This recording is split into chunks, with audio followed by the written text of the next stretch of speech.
दिल्ली फतेह के लिए बीजेपी ने पूरा दमखम लगाने का फैसला किया है। दिल्ली प्लान के तहत अब प्रधानमंत्री नरेंद्र मोदी भी मैदान में होंगे और उनके दिग्गज मंत्री भी। वित्त मंत्री अरुण जेटली को चुनाव प्रचार की मुख्य कमान सौंपी गई है। जेटली रोज कम से कम 1 घंटा पंथ मार के बीजेपी दफ्तर में बैठेंगे और चुनाव प्रचार में लगे मंत्रियों के बीच कड़ी का काम करेंगे। 14 केंद्रीय मंत्रियों को पहले ही दिल्ली के अलग अलग जिले सौंप दिए गए हैं। केजरीवाल और कांग्रेस के आरोपों के जवाब के लिए भी तेज तर्रार मंत्रियों की टीम बनाई गई है। निर्मला सीतारमण आर्थिक, जेपी नड्डा शिक्षा मामलों में पार्टी की कमान संभालेंगी और तो और अरुण जेटली रोज खुद ही मीडिया से बात करेंगे। दिल्ली की जंग में आज से बीजेपी के दिग्गज नेता और मंत्री कूद रहे हैं। विदेश मंत्री सुषमा स्वराज आज दिल्ली में 4 तूफानी रैली करेंगी। उनकी पहली रैली शाम 5 बजे संगम विहार में होगी। इसके बाद वो देवली, अंबेडकर नगर और मेहरौली में रैलियां करेंगी। मानव संसाधन विकास मंत्री स्मृति ईरानी भी आज दिल्ली दंगल में चुनाव प्रचार के लिए उतरेंगी। सुषमा स्वराज की तरह उनकी भी आज 4 रैलियां हैं। उनकी रैली शाम 5 बजे बवाना में शुरू होंगी। इसके बाद वो मुंडका, सुल्तानपुर माजरा और रिठाला में भी चुनावी सभा को संबोधित करेंगी। हरियाणा के मुख्यमंत्री मनोहर लाल खट्टर भी दिल्ली में कमल खिलाने के लिए मैदान में कूद पड़े हैं। खट्टर की पहली रैली आज हरियाणा से सटे बिजवासन इलाके में होगी। इसके बाद शाम 7 बजे वो दिल्ली कैंट में लोगों के सामने बीजेपी का मंत्र रखेंगे। बीजेपी के मुख्यमंत्री पद की उम्मीदवार किरण बेदी आज 5 चुनावी सभाएं करेंगी। उनकी पहली सभा सुबह 11 बजे गांधीनगर में होगी, जबकि आखिरी सभा रात 8 बजे राजेंद्र नगर में। किरण बेदी गुरुवार को केजरीवाल की सीट नई दिल्ली में चुनौती पेश करेंगी। बेदी यहां रोड शो करेंगी और बीजेपी उम्मीदवार नूपुर शर्मा के लिए वोट मांगेंगी। किरण बेदी ने कल तिमारपुर और सीलमपुर इलाके में रोड शो किया। दिल्ली विश्वविद्यालय के पास होने की वजह से इन इलाकों में युवाओं की तादाद काफी है।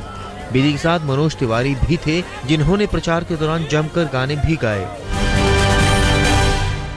आम आदमी पार्टी भी दिल्ली की जंग में पूरी ताकत के साथ चुनौती पेश कर रही है। आज केजरीवाल 4 चुनावी सभाएं करेंगे। उनकी पहली सभा कंझावला में दोपहर 3:30 बजे होगी। फिर वो शकरपुर, आदर्श नगर और पीतमपुरा में भी चुनावी सभा करेंगे। इसके अलावा कुमार विश्वास और आम आदमी पार्टी के सांसद भगवत मान भी 2-2 सभाएं करेंगे। वोट और नोट वाले बयान पर चुनाव आयोग ने आप संयोजक और पूर्व मुख्यमंत्री केजरीवाल को आखिरी चेतावनी दी है। आयोग ने सख्त लहजे में कहा है कि अब चुनाव आचार संहिता का उल्लंघन किया तो कार्रवाई होगी। आप सूत्रों के मुताबिक पार्टी आयोग के निर्देशों का पालन करेगी। पार्टी ने साफ किया है कि केजरीवाल ने आयोग को जवाब दे दिया है। उन्होंने कोई गलती नहीं की, फिर भी आयोग के आदेशों का सम्मान करते हुए केजरीवाल वोट और नोट वाले मामले पर फिर से बयान नहीं देंगे।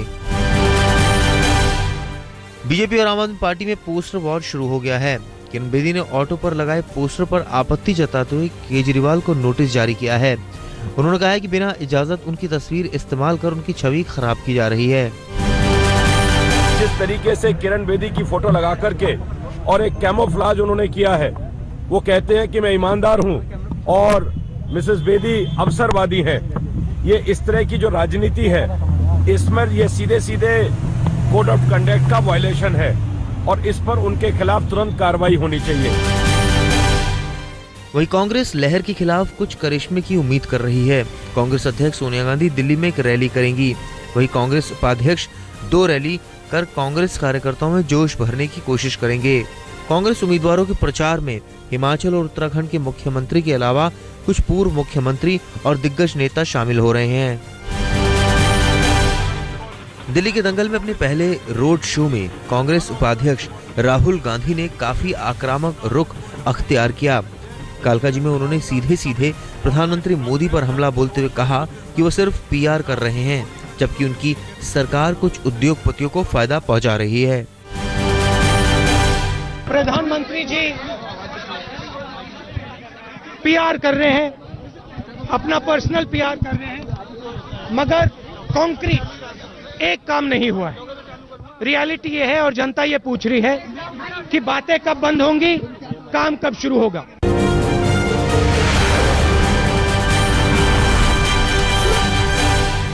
अन्ना हजारे ने फिर से हुंकार भर दी है। इस बार उनके निशाने पर है मोदी सरकार। अन्ना नए भूमि अधिग्रहण कानून से खफा है और इसके खिलाफ वो सड़कों पर उतरेंगे। आज तक से बात करते हुए उन्होंने कहा कि भूमि अधिग्रहण जैसे कानून लाकर सरकार किसानों को गड्ढे में डाल रही है। आज भूमि अधिग्रहण बिल जैसे बिल ला रहे हैं, ये किसानों को गड्ढे में डाल रहे हैं। क्या ये इसी को हम प्रजासत्ताक कहेंगे? जनता ने भी खड़ा होना चाहिए। अब ममता बनर्जी और मोदी के बीच डिजिटल वॉर शुरू हो गई है। कोलकाता देश का पहला ऐसा महानगर बनने जा रहा है जो पूरी तरह से वाईफाई सुविधा से लैस होगा। तृणमूल सांसद ने इसे मोदी बना ममता की शक्ल देते हुए ट्वीट किया कि उन्हें डिजिटल इंडिया की बात करने दीजिए, हम डिजिटल कोलकाता पेश करने जा रहे हैं। शारदा चिटफंड मामले में तृणमूल नेता और पूर्व केंद्रीय मंत्री मुकुल राय को लेकर सस्पेंस गहराया हुआ है। मुकुल राय आज कोलकाता पहुंच रहे हैं। बड़ा सवाल ये है कि क्या वो सीबीआई के सामने पेश होंगे। शारदा चिटफंड मामले में पश्चिम बंगाल सरकार की अपील पर सुप्रीम कोर्ट में सुनवाई टलने के बाद से मुकुल राय पर दबाव बढ़ गया है। पश्चिम बंगाल में बीजेपी के टिकट से लोकसभा उपचुनाव लड़ने वाले सुब्रता ठाकुर को लेकर विवाद गहराता जा रहा है। उन पर आरोप है कि उन्होंने तृणमूल कांग्रेस से इस्तीफे दिए बिना ही बीजेपी का दामन थाम लिया। तृणमूल कांग्रेस उनके खिलाफ चुनाव आयोग का दरवाजा खटखटाने का मन बना रही है। सुब्रता ठाकुर बोनगांव से चुनाव लड़ रहे हैं। प्रधानमंत्री नरेंद्र मोदी नीति आयोग की पहली बैठक में हिस्सा लेंगे। ये बैठक 6 फरवरी को होगी। मोदी सरकार ने योजना आयोग की जगह पर नीति आयोग का गठन किया है। प्रधानमंत्री इस आयोग के पदेन अध्यक्ष होते हैं। इस बैठक में आयोग की फाइनल रूपरेखा तैयार होगी। ये भी साफ होगा कि इसका रोल क्या होगा। नीति आयोग थिंक टैंक होगा या फिर उसकी भूमिका एक सलाहकार की होगी, इस पर भी विचार किया जाएगा। यूपी सरकार ने अब राज्य में मोबाइल उद्योग को बढ़ावा देने का फैसला किया है। मंगलवार को लखनऊ में हुए इन्वेस्टर्स मीट में मुख्यमंत्री अखिलेश यादव ने करीब 5,000 करोड़ रुपए के MOU पर साइन किया। मुख्यमंत्री ने नोएडा में सैमसंग मोबाइल प्लांट और गाजियाबाद में IT पार्क बनाने पर भी फैसला किया।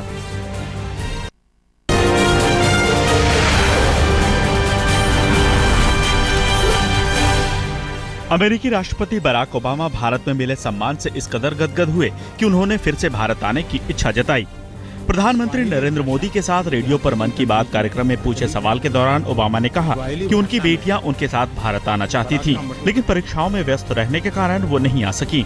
ओबामा ने कहा, अगली बार जब भारत आऊंगा तो उन्हें अपने साथ लेकर आऊंगा। रेडियो पर मोदी के साथ मन की बात कार्यक्रम में ओबामा ने दिल खोलकर सवालों का जवाब दिया। ओबामा ने कहा कि उन्होंने कभी नहीं सोचा था कि वो व्हाइट हाउस में रहेंगे। ओबामा ने कहा कि मोदी और हम साधारण परिवारों में जन्मे हैं और हमें अपने देश में मौजूद असाधारण संभावनाओं का लाभ मिला है। ओबामा ने कहा कि हम जैसे लाखों बच्चों को ये मौका मिलना चाहिए।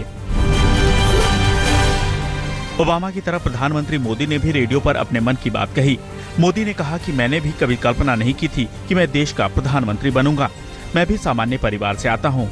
मोदी ने कहा, कभी कुछ बनने का नहीं, करने के सपने देखने चाहिए। मैंने कभी जीवन में कुछ बनने का सपना नहीं देखा था।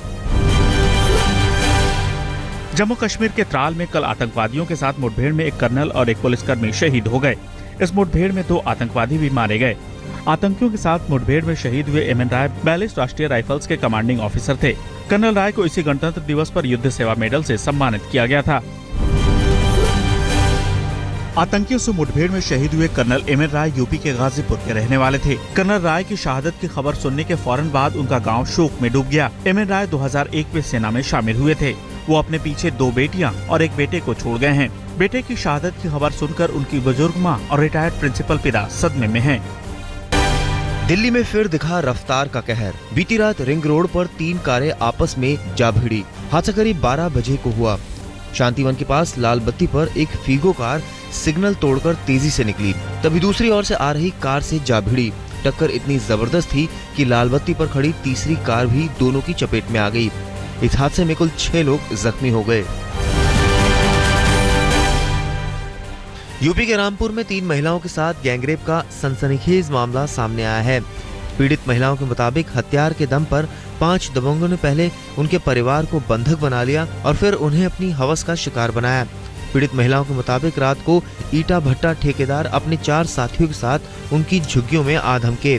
और फिर उनके परिजनों को बंधक बनाकर उनके साथ गैंगरेप किया। पीड़ित महिलाओं के मुताबिक मंगलवार रात को ईंट भट्टा ठेकेदार अपने 4 साथियों के साथ उनकी झुग्गियों में आ धमका और फिर उनके परिजनों को बंधक बना लिया और इसके बाद गैंगरेप किया। आरोप है कि दबंगों के दबाव में पुलिस ने पहले शिकायत दर्ज करने से मना कर दिया। महिलाओं ने बाद में एसपी के दफ्तर में गुहार लगाई, जिसके बाद आरोपियों के खिलाफ मामला दर्ज हुआ। अब तक किसी आरोपी की गिरफ्तारी नहीं हुई है। दिल्ली पुलिस के एक बड़े अधिकारी पर अपनी एनआरआई बहू से रेप का आरोप लगा है। जिस शख्स पर यह आरोप लगा है उसका नाम मोहम्मद इकबाल है और वो दिल्ली पुलिस में एसीपी है। पीड़ित का आरोप है कि पहले तो उसके ससुर ने उसे अपनी हवस का शिकार बनाया, फिर जब वो ऑस्ट्रेलिया में थी तो उसे फोन पर धमकी देकर परेशान करने लगा। पीड़ित की शिकायत पर आरोपी के खिलाफ वसंत कुंज थाने में केस तो दर्ज कर लिया है, लेकिन अभी तक किसी की गिरफ्तारी नहीं हुई है। दिल्ली के सीलमपुर इलाके में मंगलवार रात अज्ञात हमलावरों ने अंधाधुंध फायरिंग कर एक शख्स को मौत के घाट उतार दिया। बदमाशों की गोलीबारी में जहां नदीम नाम के शख्स की मौत हो गई, वहीं फायरिंग में महिला और राहगीर भी घायल हो गए। पुलिस फिलहाल इसे आपसी रंजिश का मामला बताकर मामले की जांच कर रही है। हैरानी की बात यह है कि जहां बदमाशों ने फायरिंग की, वहां से पुलिस चौकी चंद कदमों की दूरी पर है। दिल्ली के नरेला इंडस्ट्रियल इलाके में बदमाशों ने एक शख्स की गोली मारकर हत्या कर दी। मृतक युवक का नाम वीरू बताया जा रहा है। वीरू के घर वालों के मुताबिक रामवीर नाम के एक शख्स ने 3 दिन पहले उसे जान से मारने की धमकी दी थी। फिलहाल पुलिस पूरे मामले की जांच में जुटी है। दिल्ली के मौजपुर इलाके में कल किरण बेदी के रोड शो के दौरान सड़क किनारे खड़ी एक कार में अचानक आग लग गई। स्थानीय लोगों के मुताबिक रोड शो के दौरान जब आतिशबाजी हो रही थी, उसी दौरान कार में आग लगी। जब तक दमकल की गाड़ी मौके पर पहुंची, तब तक कार पूरी तरह से जलकर खाक हो चुकी थी। दिल्ली से सटे नोएडा में ऑटो चालकों की हड़ताल के दौरान सड़क पर उनकी गुंडागर्दी दिखी। जिन ऑटो चालकों ने हड़ताल का विरोध किया, उन पर लाठी और डंडे बरसाए गए। हैरानी की बात यह रही कि जब ऑटो चालक सड़क पर गुंडागर्दी कर रहे थे, उस दौरान पुलिस तमाशबीन बनी हुई थी। अपनी मांगों को लेकर ऑटो चालक एसोसिएशन 2 दिन की हड़ताल पर है। झारखंड के धनबाद में बदमाशों ने दिन दहाड़े टोल प्लाजा के कर्मचारियों से लूट की कोशिश की। अपने इरादे में नाकाम होने के बाद जब अपराधी भागने लगे तो ग्रामीणों ने उन्हें दबोच लिया और फिर उनकी जमकर धुनाई कर दी। टोल प्लाजा का कर्मचारी रवि गुप्ता जब 41 लाख कैश लेकर उसे बैंक में जमा कराने जा रहा था, तभी उस पर बदमाशों ने हमला कर दिया। पुलिस ने मौके पर पहुंचकर सभी बदमाशों को अपनी हिरासत में ले लिया। रांची में चोरों ने पंजाब नेशनल बैंक में सेंधमारी कर 4 लॉकरों पर हाथ साफ कर दिया। पुलिस के मुताबिक खिड़की की जाली काट कर चोर बैंक के अंदर दाखिल हुए और फिर लॉकर रूम में घुसकर चोरी की वारदात को अंजाम दिया। बैंक में दाखिल होने के बाद चोरों ने वहां लगे सीसीटीवी कैमरे भी तोड़ डाले। इन लॉकरों में कितनी संपत्ति थी, इसका अभी खुलासा नहीं हो सका है। फिलहाल पुलिस पूरे मामले की जांच में जुट गई है।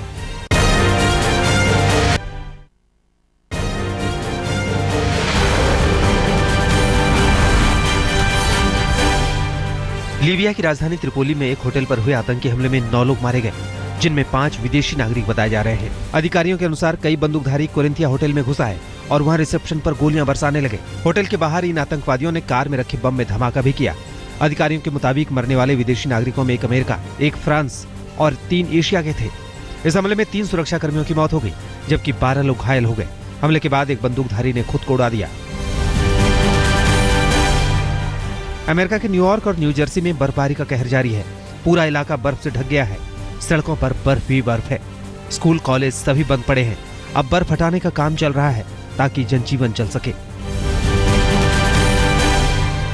अमेरिका के वॉशिंगटन में एक कार बड़े गड्ढे में गिर गई, लेकिन कार में सवार परिवार ऐन वक्त पर कार से बाहर निकल आया।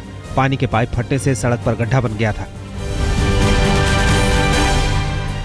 पॉप स्टार टेलर स्विफ्ट का ट्विटर अकाउंट हैक हो गया, लेकिन ट्विटर ने फौरन हरकत में आते हुए न सिर्फ हैकर के आपत्तिजनक पोस्ट को हटा दिया, बल्कि नया पासवर्ड जारी होने तक अकाउंट को फ्रीज भी कर दिया। टेलर स्विफ्ट ट्विटर पर काफी पॉपुलर हैं। इस वक्त उनके फॉलोअर की तादाद करीब 5 करोड़ है।